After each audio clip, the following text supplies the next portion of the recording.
A note on Derailed.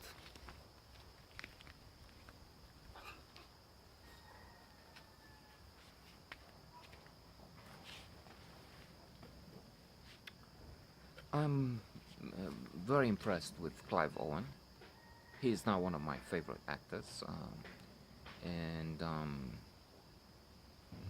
he's outstanding, strong, charismatic. Um, he projects an image of intensity, intelligence, emotional intelligence. Uh, he can be a gentleman, he can be an evil man, he can be, well, anything the director wants him to be, or better said, the part he has to play. Um, he's Charles Shine in this film, and Jennifer Aniston is Lucinda Harris. There's also the fabulous Vincent Cassel, who's La Roche. His partner calls him Frenchie. Um, Charles has a daughter who is sick, and this trauma has changed him, I think, and he's still struggling to cope with that. And if we read psychology, we see that there will be mainly two ways out of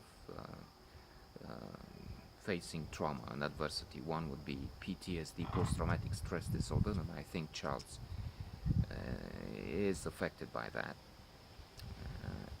Or post-traumatic growth, when one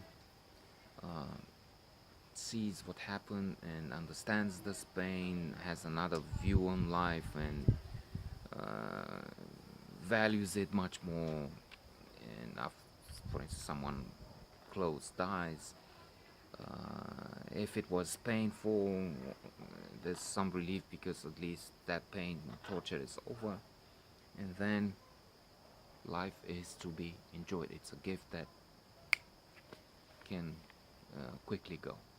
He is still in there. I mean, he's not past that because the child is sick. No, it's an ongoing. But anyway, when he meets in the train with Aniston, aka Lucinda, I think he's vulnerable, and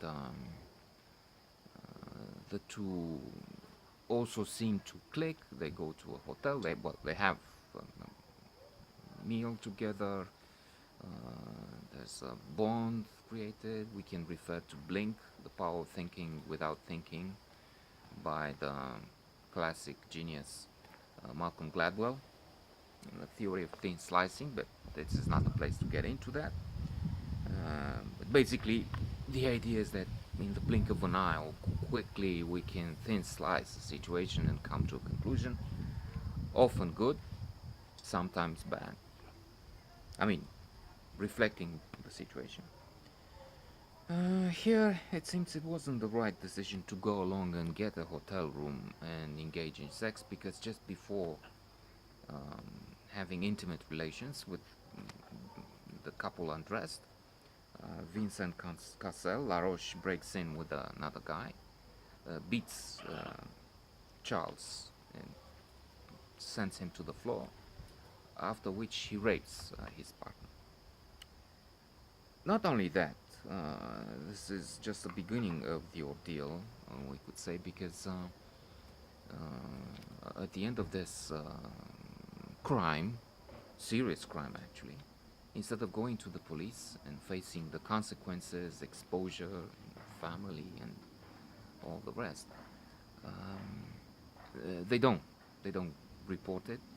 Charles feels guilty, and when he's asked for money, $20,000 in the first place, he gives the money, engages in something illegal at the company where he works. And furthermore, they ask for more because one day he sees, as he comes home,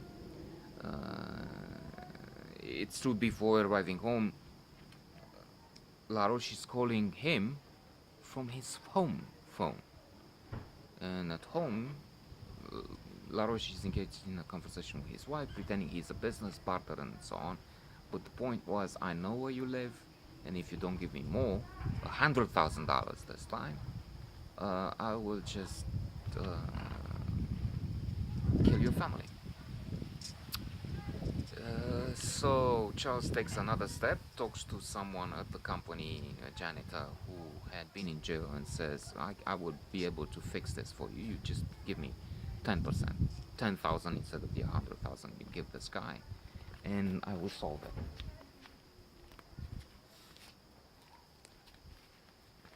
But he doesn't.